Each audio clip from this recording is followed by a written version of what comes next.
We were recording. What's up, everybody? Alex with ALP Entertainment, as always, with the co-host Luke. Luke, say what's up. What up, what up? As always, guys, we're here to talk about life. We're here to talk about Nebraska football, more importantly. But sometimes we get caught up with life and understanding that life happens, and we're busy. Just like you're busy, we're busy too. Big week to digest, I would say.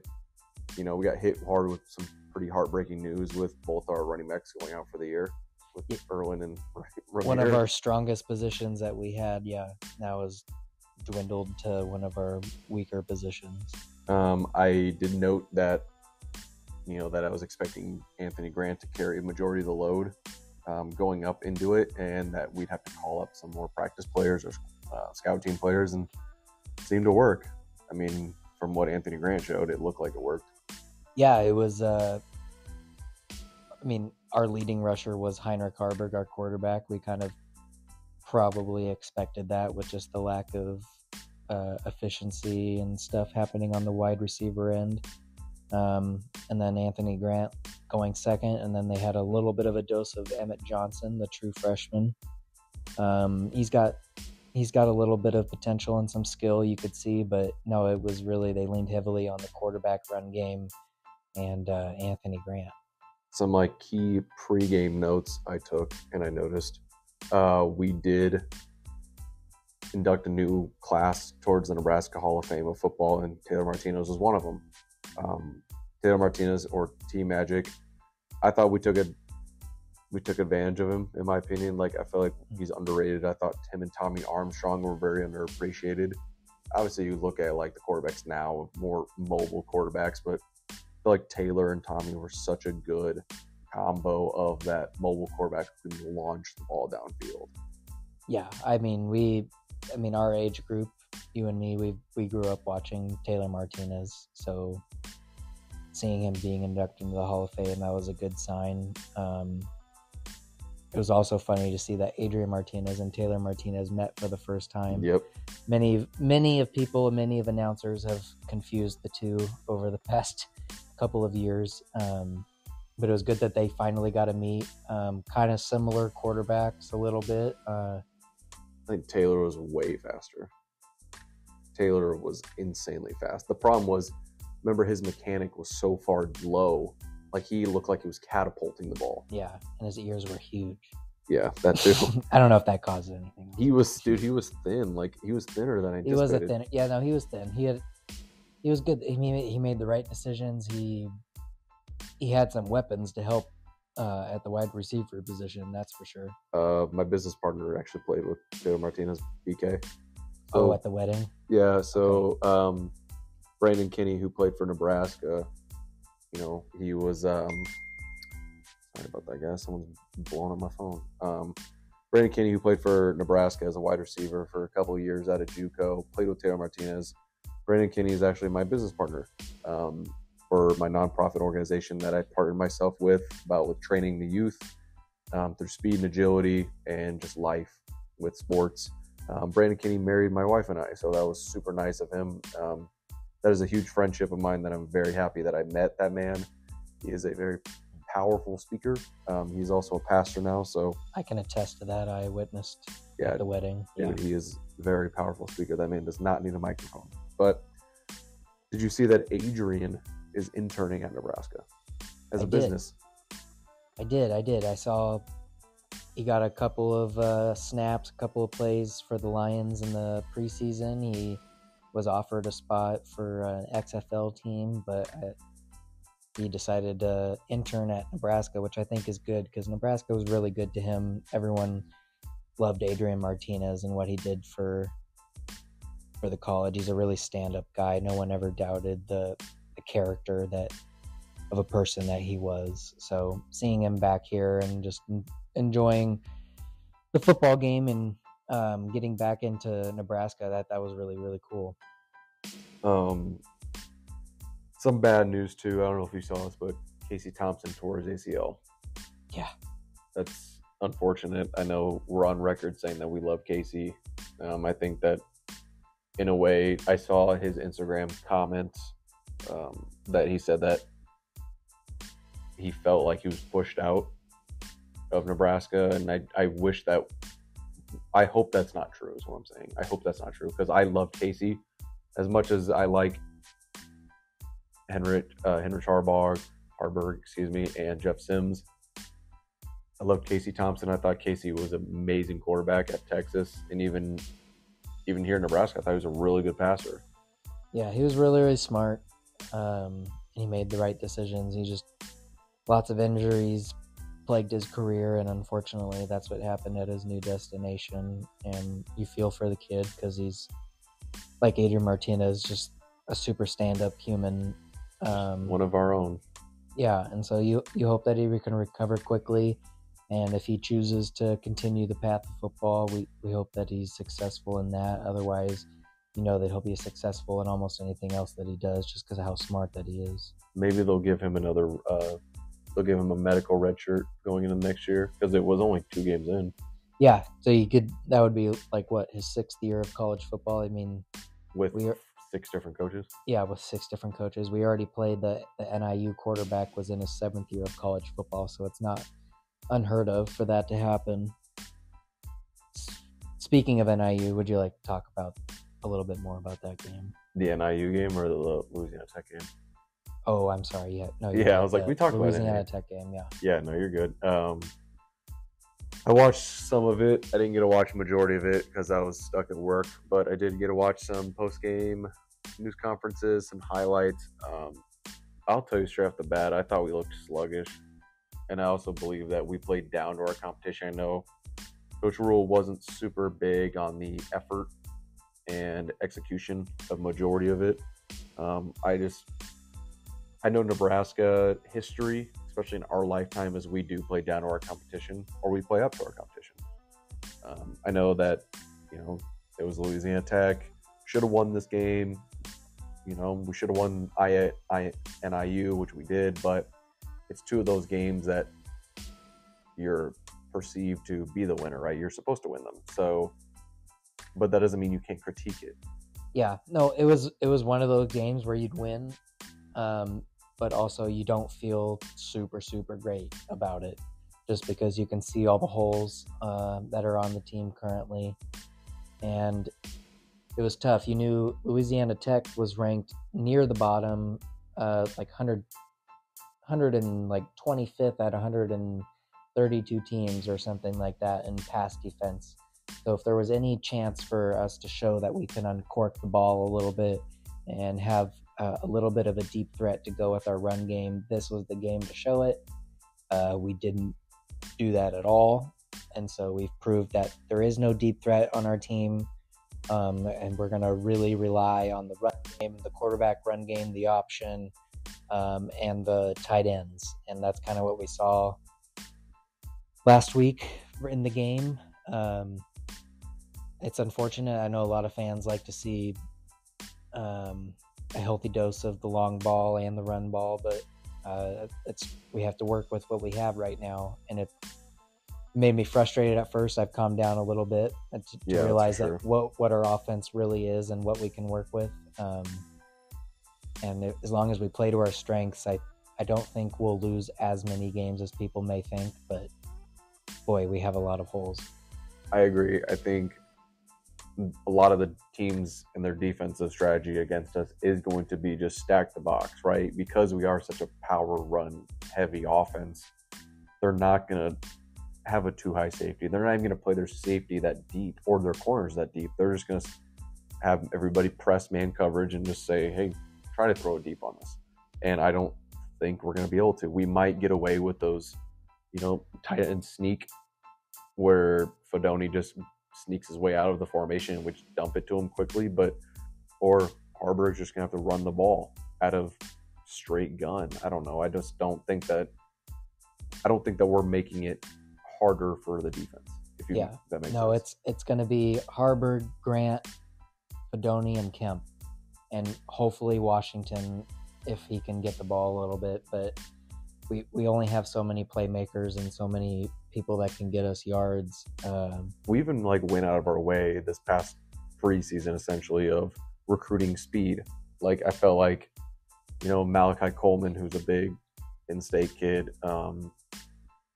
He's super fast. Like he ran, I think he posted a video. He was like 4.4, but the kid's also like 6'3", so he's got some length on him. He's got speed on him, and he can jump and he can catch.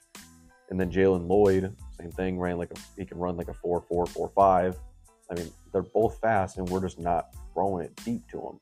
Yeah, and you have to realize the two quarterbacks that we are playing, their strong suits are running the football. And you've seen Heinrich Harburg, the thing that he struggles with is that deep ball accuracy. And so even if you do have those freshmen that can separate from the defenders and get deep, you don't have the quarterback that can get the ball to them. That doesn't really matter. And it's taken me a second to kind of figure that out because I was upset. Just, I know we have speed and we have the potential to have a deep threat, but as of right now, our quarterbacks just don't have the ability to throw the ball that far downfield with accuracy. So you're going to have to rely on your running back and tight end. It reminds me of the Saints offense when Michael Thomas broke the catching record for most receptions or catches during a season like 3-4 years ago. It reminds me of that offense. It's like, yeah, I'm gonna break the NFL record for most catches too if I just run a slant every play. It's like if you just get between you and the defender, yeah, you're gonna catch the ball every time, right? I hope you can. So yeah, and like, if we can do that, that would be good. I mean, if we can get 4 or 5 yards every play by either run or dink and dunk pass, like I think going forward, since we don't have a down the hill threat, especially from a wide receiver standpoint, it's gonna have to be a lot of footwork. Like speaking from a receiver lens, a pass receiver, you're gonna have to go very heavy on the footwork and separation.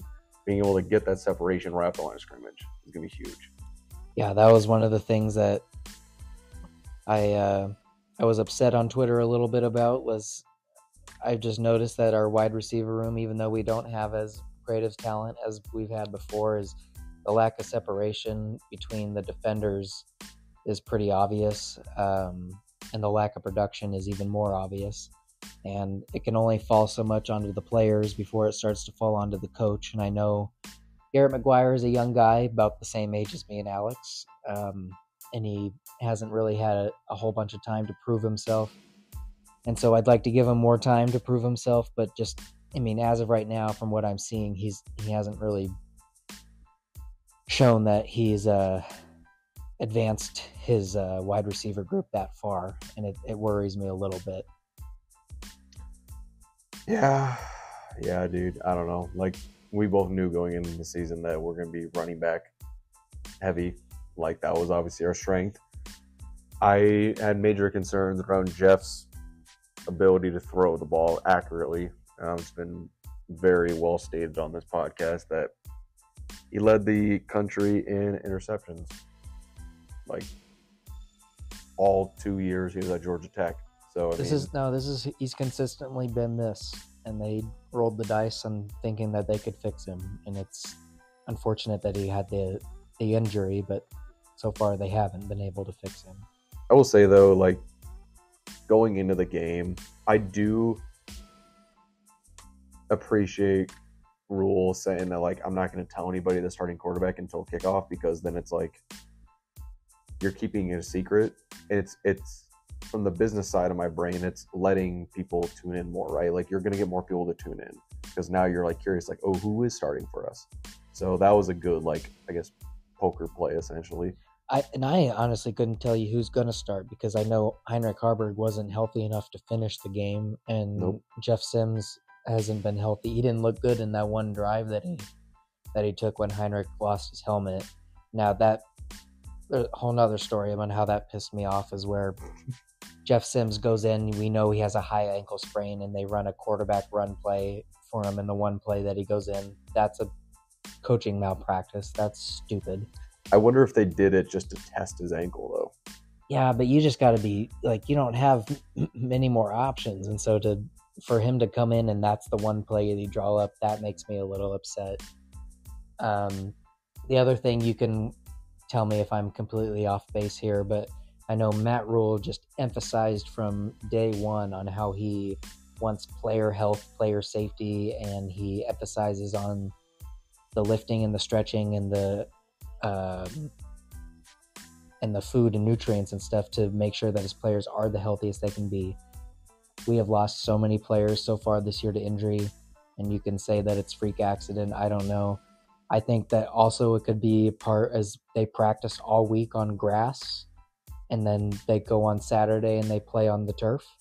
I don't know if that has anything to do with it, but we've just had so many injuries this year. That's such a hot topic, like with the football world right now, is grass versus turf. Like that is such a huge hot topic. And it's like, I've always played on turf. Like I've been fortunate enough to play on turf. I've also been very thankful and blessed to never experience a leg injury or an ankle, leg, arm injury when it came to football, especially playing a wide receiver position. That was very dangerous, especially going over the middle, and the middle linebacker can really just decleat you. I'm very thankful, but I will say a lot of the injuries that I've seen in my playing career and even my coaching career now have come on turf, and it scares me because it's like, why didn't that happen to me? And two, was I taking care of myself well enough? To your point, it's like, are we taking care of ourselves enough? Or are the players just showing the coaches at the right moments, like, hey, look, I'm doing what I'm supposed to be doing, and then as soon as like the cameras are cut off or cameras aren't looking at them, they're doing their own thing. Yeah, I have no idea. I just know that switching from grass to turf will probably only increase your risk of injury. And I know Coach Rule is a huge grass guy, no pun intended. And so they've been practicing. He begged for them to get grass, and so now their whole practice field is grass, and they practice outside.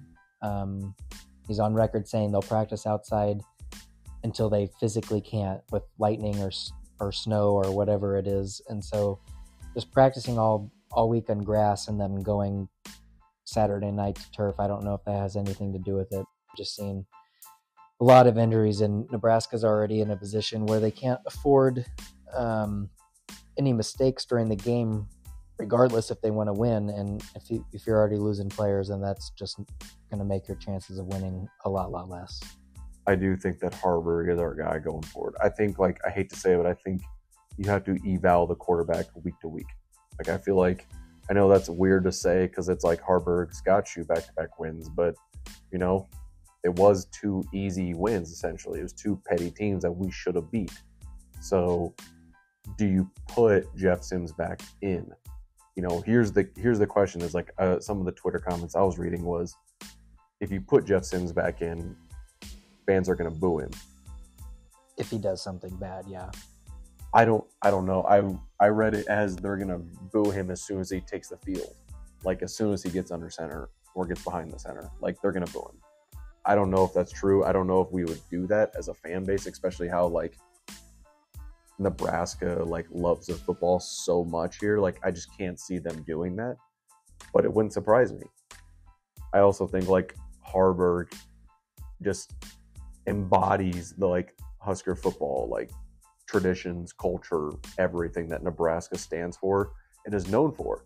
Back in the 90s, 70s, to early 2000s, like, he is that guy that, like, if you were to grab just a stereotypical Nebraska football player you think about, or just someone that was born in Nebraska, it's like, here you go, here's him, right? Here's this person. This is the exact DNA. So I think he does a really good job of carrying himself. I do like how he led the tunnel walk for the offense. I thought that was cool. Yeah, I mean, it's a question of, you have one quarterback that has a high ceiling and a very low floor, and then you have another quarterback of a low ceiling and a low floor. At least of what he's shown so far, he has a low floor. He hasn't turned the ball over. He hasn't thrown interceptions. He hasn't made very stupid mistakes like we've seen. And so if you want to have a chance at Michigan, I don't think we truly have the talent. If you want to play Harburg, I don't think we have the talent to win with Harburg unless our defense and special teams makes a bunch of plays. And if you want to actually try to go for the win, I would probably play Jeff Sims just because of the high ceiling that he has. and the amount of experience of college football that he has. But if you do end up going with Harburg, I do believe that he wouldn't allow us to get blown out, and I wouldn't count out a win either with him. But I would feel more confident with a win with Jeff Sims, just because I don't think as a team as a whole, I don't think we can beat Michigan. I agree with you. I think that Michigan is just going to eat our lunch. I think that they're going to just play with their food when it comes to us, right? Like, I think that they're going to run the ball, pass the ball at will. They've always been a really good smash mouth football team, especially in the Harbaugh era. Harbaugh era. He is the Harburg versus Harbaugh. Yeah, Harburg versus Harbaugh. Like, I think Harbaugh is the right guy for Michigan. Obviously, you go get your own alumni person essentially to coach your school, and he was the right guy. Also, it's bussin' with the bowl. I forgot to mention that. It is bussin' with the bowl this week. They're doing no free shows. They're doing I saw Will just posted they're doing a stand-up at the Bourbon Theater Friday night. Down in Lincoln? Yep. They're doing a stand-up routine, and he's like, the trophy will be there, and he's like, boo Taylor anytime you see him or hear him talk. Like, Nebraska will travel well and we'll be there to boo him. But I think that's a cool thing that they got. And Matt Rule even went on the bus at the beginning of the year, so that's pretty cool. Yeah, and so far, it makes it a little more cool that we've won 2 in a row, which we haven't done in a long, long time. Also, Michigan so far doesn't look like world beaters. I think all of their games so far, they've scored 30 or just a little over 30 points. They're 2 or 3 in the country. I think they're 2, and then Texas 2 in the country, but they've only scored, they top out at about 35, and their opponents have scored around 3 to 10 points a game. So, if with the sample size of 5 or 6 games or whatever it's been, and that's pretty much all of the games have looked like that, at least you have a blueprint of what you need to do if you want to have a chance to win. I think it's going to be really fun. It's going to be interesting. I think the crowd's going to be into it.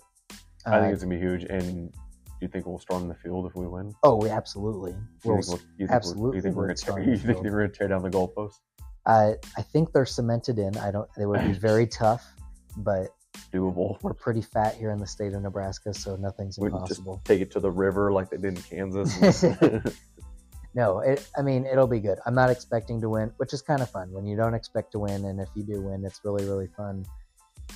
Not to bring up old times, but we somehow lost to Michigan by 1 score last year, and we weren't expected to win that game. I'm not saying we have a chance to win this year, but we almost beat Michigan last year when we went 3-9, and our point differential was less than 7. The only teams that really blew us out of the water to my recent memory, especially last year, my recent memory was Ohio State.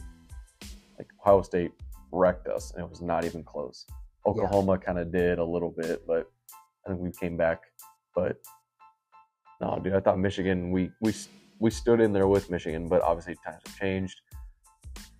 I think that I've tried not to be drinking the Rule-Aid, essentially, but I don't know. I guess, I want to believe that we have a chance, but at the same time, the realistic side of me thinks it's not going to happen.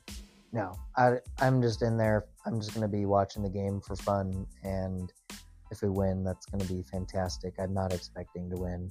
I do expect us not to get blown out. If we get blown out, that's when I'll start getting upset and I'll start picking things apart. Or if we make a bunch of stupid coaching mental errors, then I'll stop being upset. But no, if it's just, a regular football game where we lose by 14 or 10 or something like that, I'm not going to be upset. So just because of the amount of talent that Nebraska has in the first-year coach, I don't expect them to win games like this.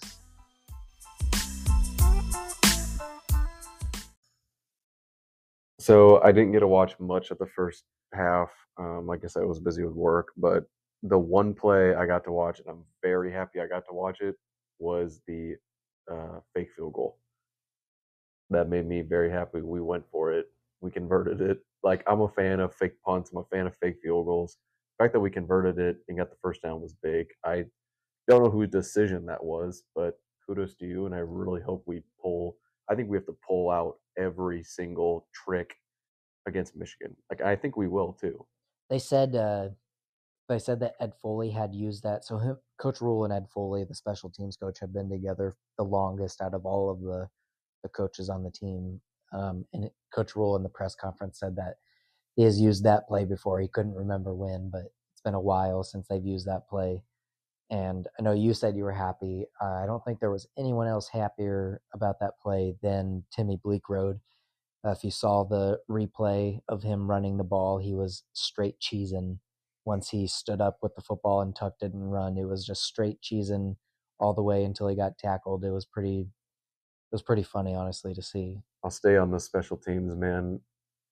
Why didn't Alvano make those kicks? Ah, what was that? The first one he missed was 40 40. yards. So I think he's been good from under 40 so He's far hitting his this year. PATs. Like I'm not mad by that. And he's hitting less than 40. I would agree. I don't know if like snap's bad, if like he's just not mentally there. Like I don't know what's going on. Yeah, it'll be interesting to see because past 40 he has been very inconsistent, and we do have the backup kicker who was also very decent, not very good last year, Timmy Bleekrode. Um, and so you just have to see, and I mean, points are going to matter. You're going to have to accumulate as many points as possible against Michigan if you want any hope into winning. And so you'll have to put out the player that best gives you that, whether that's Bleekrode or Alvano. And he's a freshman, and it's tough to see him struggle through this. And you think that he would be able to do it just because of what we saw in the state championship game. Yeah. Um, I will say too, like we didn't really get to talk much about our defense this episode so far, but we'll get on the defensive side of the ball now. I thought the defense still looked good. Like I know that we came down to being like sluggish, like I said earlier, that it just felt like we were out of our groove. But What it is, we didn't get any sacks. We didn't get any sacks. really, No, I did. there was no sacks against Louisiana Tech, which was very.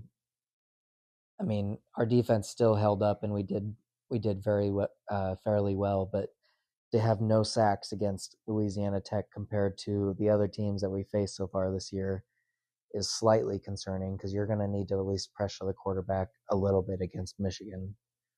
That is mind blowing to me. I didn't even get to look that up, like that stat. I thought that we still looked like we were flying to the ball. Like I thought our secondary was still doing really well, flying around and getting to the ball in all hats there. Like I thought we did a good job there and still being aggressive. I And didn't know we didn't have any sacks. no, I mean, and you have to give them a little bit of credit. Their offensive game is quick passes. I mean, they have a bona fide NFL player, Smoke Harris, at wide receiver, and they definitely threw the ball to him as many times as possible. A lot of them was just quick little dump off to the side passes, and so they did a good job of getting it off quickly. We didn't have a ton of time to get to the quarterback, but no, you're again this week against Michigan, we're gonna have to Tony White is gonna have to dial up some sort of plays I to. did watch a clip on Twitter of Tony White like dissecting a offensive clip. I don't know if you saw that. And I it was did. like so methodical and it was such a genius. Like that's stuff that like they taught me in college. Like that's how you watch film to the very T. Yeah, and his defense, it only works when you have those glass eaters up front. So they with Ty Robinson and Nash Hutmaker, they can both take on double teams and they won't be moved. Whether or not they have the ability to swim move or have the ability to get past their defenders and reach the quarterback, that's another story. But so far, every game this year, there's tape proven that no one can move those two guys. And so that's going to help with the run defense against Michigan and allow Tony White's 3-3-5. 3-5-3. Is it 3-5-3 or is it 3-3-5? 3-5-3. Okay. Why am I thinking it's 3-3-5? But yeah, that'll allow his defense to allow the linebackers and cornerbacks to play with a little more aggression and have a little bit more safety valve when it comes to You're right. people in the backfield. 3-3-5. Is it 3-3-5? Yeah, I don't okay, know. I was almost sure that's what it was. Yeah, I don't know why my brain mixed up the middle digit. No, dude, I agree. I think we just need to fly to the ball, and I think Michigan's got playmakers. I know for a fact that their running back Blake is a stud. He came back. He could have been the number one running back ahead of Bijan Robinson this past year if he didn't get hurt. I don't think Michigan really has a playmaker like that I'm aware of that's gotten the national recognition. No, I think they're just a good team. Rule said that they want to model their offense, or they're trying to model their offense off of Michigan's. They live off of the offensive defensive line. They have giant behemoth men on both sides of that ball. They play tough nose, pounding the mouth, pound the rock football. And then every once in a while, they have those playmakers at wide receiver position. This year, I couldn't tell you who they have at wide receiver. I just know Blake, the running back. Yeah, and their quarterback, I don't think is super. He's definitely not a Heisman candidate type of quarterback. So they're going to play the similar type of game Nebraska wants to play. Is JJ McCarthy still there? I know Cade McNamara transferred to Iowa. I think it's McCarthy. I think it's McCarthy as their quarterback. Yeah. Yeah, that's what I thought because they were in a position battle last year, and I think McCarthy won it after like week 2 or week 3, and it obviously worked out. And Cade's at Iowa, and we don't like Iowa on this podcast, unfortunately. Sorry, Iowa fans, not really, but we don't. Really we enjoy watching the downfall of Iowa. Yeah, we're on our own downhill slump sometimes, but we admire watching Iowa lose. We just like to cheer against Kurt Ferentz. Dude, yeah. What's his name? What's his son's name? Brian?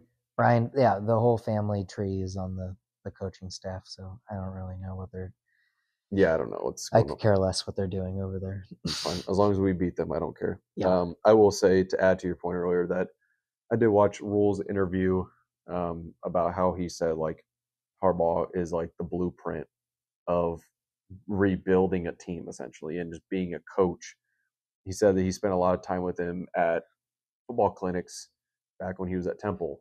And I can't remember the name that he said, but it's like these almost essentially football conventions of coaches will come in from different teams, like all over the country, and just talk about like certain schemes, formations, whatever it is that made them known. So like Matt Rule is a big like recruiter, rebuilder, foundations kind of guy, and so is Coach Harbaugh. So I think that was kind of cool for Coach Rule to be able to spend that time with Harbaugh. Geez, I keep saying Harburg because he's our quarterback, but Harbaugh. It's good for Rule to spend time with Harbaugh and like pick his brain, and like there's no animosity this week between these coaches. Nobody took it personal. No, and I don't think there's really any animosity between Coach Rule and any coach. I think just Colorado tries to find something to build upon for motivation, and that was really the only time that that's happened so far this year. Otherwise, it's all been respect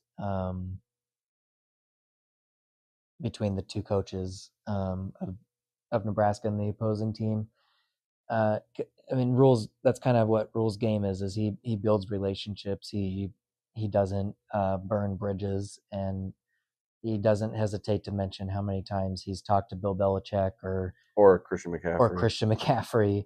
And I mean, if that's true, which it is, I mean, go ahead, bring that up as many times as possible, because those are big football brains to pick. Yeah, I better see McCaffrey at like in Lincoln during practice or something, like talking to the team. I forgot that Amir Abdullah for a short time was on the Carolina Panthers with Matt Rule. So was Baker Mayfield. I forgot about that until the Monday Night Graphic. Yeah, and so I saw that. I know they mentioned that Amir Abdullah hasn't come back to Lincoln like Adrian Martinez did this past week for some event stuff. So hopefully we can get Amir Abdullah back in, because I know Matt Rule spoke highly of him. Well, Amir's on the Raiders. Yeah, he's fighting he's fighting for roster spots and He on the was Raiders he currently. yeah, I mean, Josh Jacobs is obviously their starter. He got re-signed. He signed his tenure, but Amir got kick return, punt return reps, and he actually got some like running back reps last night or yesterday. I watched a little bit of it. Watching him, he's got dreads now, which is very like off to me because he always was a buzzed head, just clean cut guy, and now he's got dreads. And I'm not saying dreads are like bad, but you don't you grow up watching like a football player on your team and you idolize him, and just see him completely flip his image is just like not weird, but it's just like shocking. It's like, who are you? Yeah, no, I mean, what people our age, when we think Nebraska running backs, we think Rex Burkhead and Amir Abdullah. Those are kind of who we grew up watching, and fortunately, those two are both still in the league.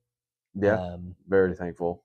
I don't know where Rex is at. I think Rex is in New England still. I think he's still in New England. Yeah, I think he just gets probably situational down type. I will tell you plays. too, quick like side story about Rex. So BK was telling me a couple weeks ago at Alliance that Brandon Kenny. Yeah, Brandon Kenny. BK was telling me about Rex. Actually, like I asked him, he played at Nebraska, played in the NFL for the Chiefs and the Patriots for a little bit. Brandon Kenny did, and I asked him, I was like, dude, who was your best and favorite teammate you've ever played along with? He said, no hesitation, it was Rex Burkhead. Like Rex was that kind of guy that would check on you for practice, during practice, after practice. He would call you on like Thanksgiving or Christmas, like knowing that like, hey, your family's probably in another state, and invite you to come like with his family.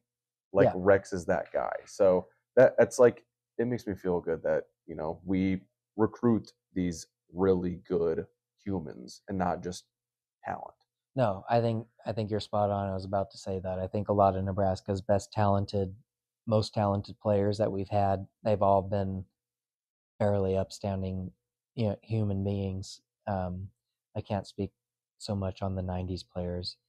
No, those guys are scumbags. Yeah, those but guys are scum. I mean, I wasn't gonna say. I mean, we kind of know, but no, as far as like 2000s and above, besides, who's that defensive player that was a huge bully? Alfonso Denner? No, for Nebraska. Dominican Sue? No. I was like, dude, I love Dominican Sue. Before Ndamukong Suh, where he was on like the Raiders and the Dolphins, and he was Richie Incognito. Richie Incognito. Okay, so everybody except for him Richie Incognito was an outstanding human being. But Richie Incognito had talent. Like he was a good lineman. No, he was very good. He was just a terrible person. No, I agree. He was just a terrible, terrible human being. What do you think the score of the Michigan game will be? I'm predicting I'm going to go 36-10. Yeah, I'm pretty close with you. So they haven't scored more than 40 all season, and I think Nebraska will be one of, if not the better defenses that they've seen so far this year. And so I could see, I'm going to go my prediction 14-28. I know that's a very straight up common 7-point type score, nothing crazy going on, but I could see with our rushing attack and maybe a couple of special plays happening at home. Don't forget that it's in Lincoln, with the crowd behind us. I could see us, which is sad to say, I think we could reach 14 points. Our offense fails to prove that they can do that sometimes. So I think we'll get 14, maybe 17 points. I think Michigan eventually towards the end of the game gets to the higher 20s. I think we go into halftime tied. Yeah. I would like to see 7s. I think we make them sweat for a little bit. And then I think that they make really good adjustments, and I think we make okay adjustments. I think that they're a well-oiled machine. I think that they talent on the field is going to show up. Yeah, I agree. And I feel like no matter how many Class C, Class D, 8-man linemen we recruit, big farmer boys, I think it's not going to be able to keep up with Michigan. Yeah, I mean, it'll definitely help with the amount of players that we rotate defensively and the age that we have defensively. A lot of seniors, a lot of upperclassmen.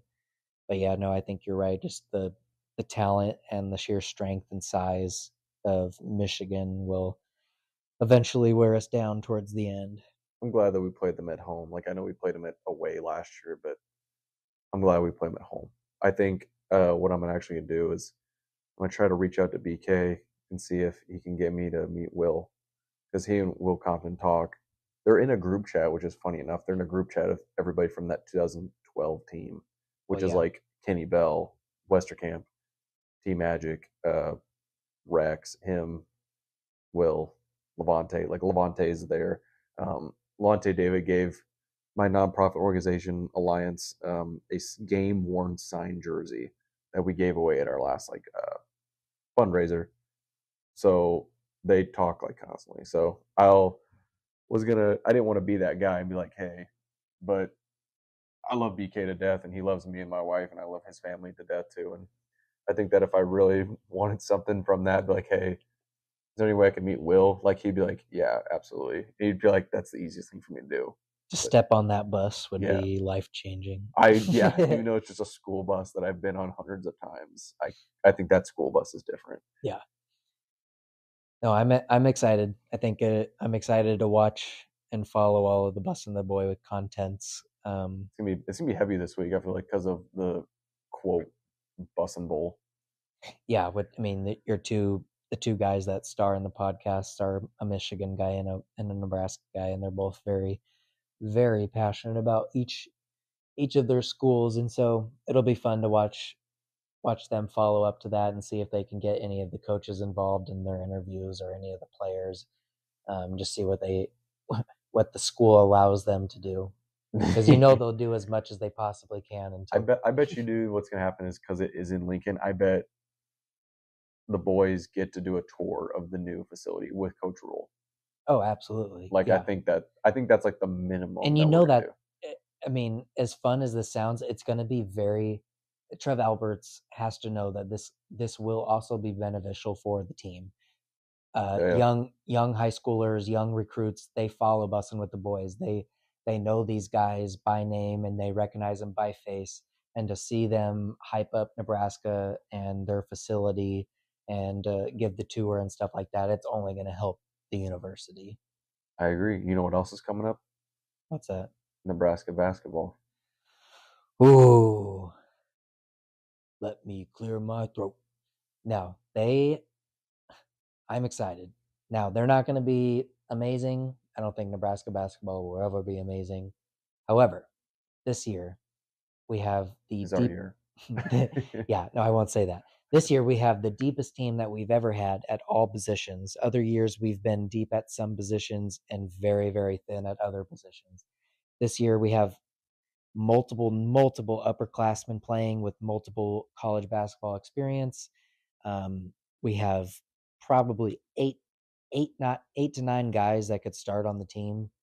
And we did the trip to Spain to build that team chemistry up. And then, of course, everyone's fan favorite, probably the most famous Nebraska athlete on campus, Keisei Tominaga. Also, probably the most famous Japanese athlete right now. Yeah, it's hard. Yeah, he's only made his following grow with the international play that he did with Japan last year and this year. He's a true baller, and I mean, NBA players recognize his skill. He tried out for the Pacers. He worked out in front of Larry Bird. Did he make 12 of 13 3-pointers? He made, so you get to ring a bell at the Pacers workout if you make 23, or it's either 21 or 23 out of 25 threes, and he made 24 out of 25, and he was the only player during the workout that got to ring the bell, and it was in front of Larry Bird. And so he's proven to himself that he's a lethal shooter. He's an NBA caliber shooter. He just doesn't have the weight or the size. And so this year he's going to have to prove himself defensively and with assists and just accuracy and consistency if he wants to have a chance in the NBA. But there's not a doubt that right now even he would be a top 10 shooter in the NBA. Just if you gave him a rack of balls at the top of the key. I think, dude, you for sure and your family are the like biggest Nebraska basketball fans I've ever met in my life. And I am on record with everybody that listens to this podcast and the people that I talk to about Nebraska basketball. I let that be known that you guys are like the biggest fans. And like it's amazing because I think it's a sport that here in Nebraska that needs more love and needs more attention. And I think K is bringing that to us. Um, we're quick to jump on the football bandwagon or the volleyball bandwagon, but like Nebraska basketball has been good at moments. We have our moments of greatness, and then our baseball team's been moments of greatness where we've made it to super regionals, moved to regionals. It's like God, we're that close, but there's some things. There's no fan base, and I've heard it so many times, that deserves a winning program more than Husker basketball fans. If you didn't know, and we'll just touch on this a little bit, they did have their first practice today, around 60 days until first game, and so we'll dive deeper into Nebraska basketball as the weeks go along. But no, where was I going with this? They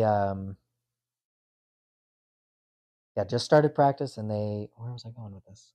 Talking about practice and like how like the direction of the program, the school, how like we deserve most fan base. Like, yeah. So there's not a fan base that deserves more winning than Nebraska basketball. Just because, if you didn't know, Nebraska basketball has never won an NCAA game in their history.